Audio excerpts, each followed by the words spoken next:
Hello! Anong ulam nyo today? Iulam natin ang mga friendship nating bitter. Charot lang. Let's cook ginisang ampalaya.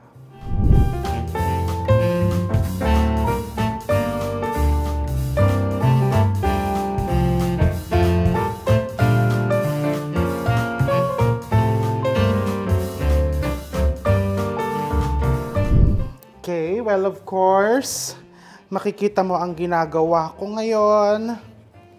Tinatanggalan ko siya ng buto. Tinatanggal ko yung loob niya. Yan, we just cut it. Cut it lengthwise like this. And then, just remove the inside. Bago natin to chop-chopin. Diba? Mapapansin nyo, mga recipe pong lulutuin ko ngayong linggo. Mostly may mga kagulayan. Dahil diba sa daming kinain nating lechon at mga steak, mga prito nung holiday season, aba, mag-detox-detox tayo maski papano, ano? Ayan, i-cut lang natin ganyan.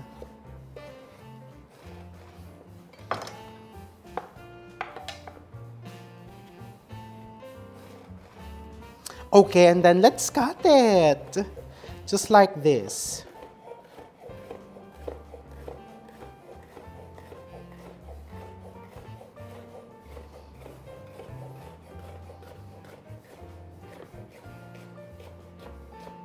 Okay. And then, I have here 2 bowls with water. Yung isa, lalagyan ko ng asin. This is just rock salt. Ayan, pagkahiwa mo niya, itcha mo na dyan.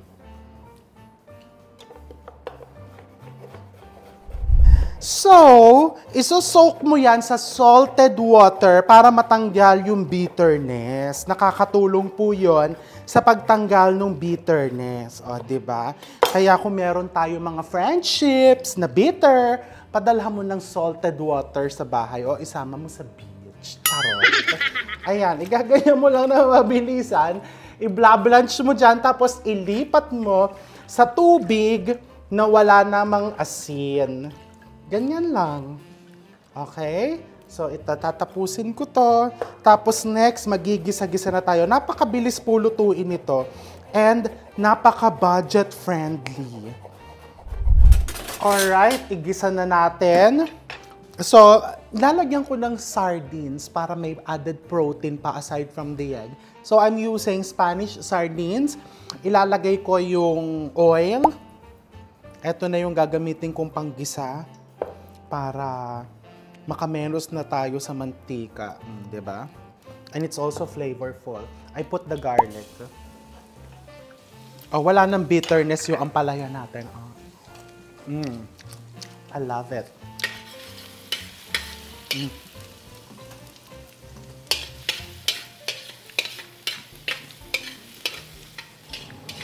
And then let's put the onions. Just the usual gisa.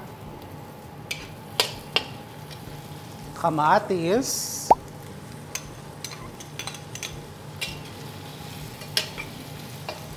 Patis.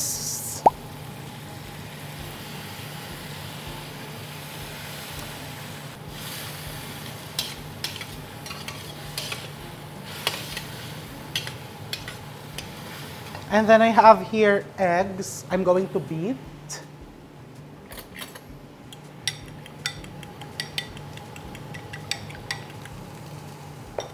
Lagay natin yung ampalaya and then yung eggs.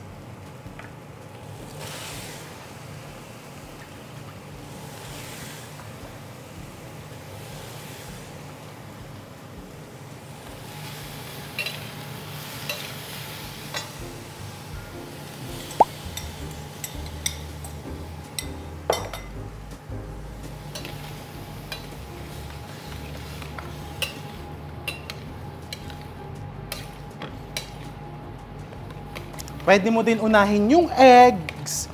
Depende sa'yo. Kasi some people, gusto nila yung ampalaya is very crunchy. Some people naman, gusto nila yung ampalaya is nalalabog. It's really up to you. And then kasabay niyan, maglalagay na din ako ng isang bottle ng sardine. Yung isa namang bottle, i-arrange ko sa ibabaw later.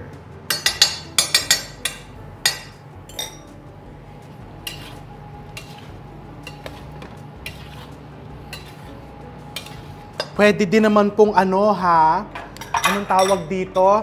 Yung mumurahing sardinas, yung tomato sauce, pwede din po yun. Black pepper.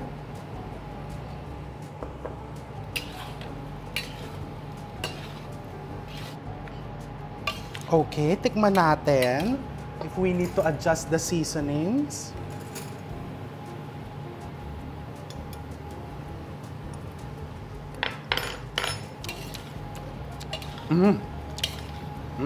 Perfect. Konting patis.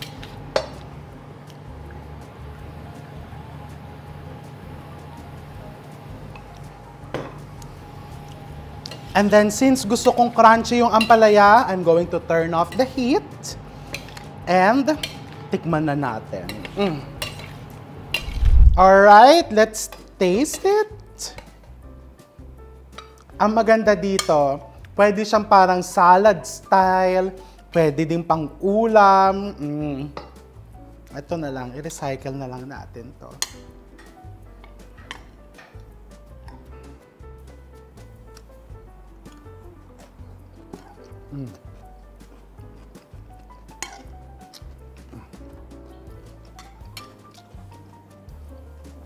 I love how crunchy.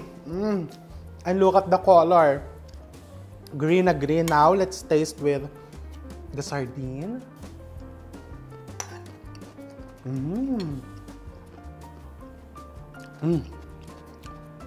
Spicy yung sardines. So, mas sumarap. Mahilig kasi ako sa maanghang. So, what are you waiting for? Kung wala ka maisip na iulam, you want to try something healthier, high in fiber, colorful, but still very delicious, gumawa ka na ng ginisang ampalaya. And I'll see you soon.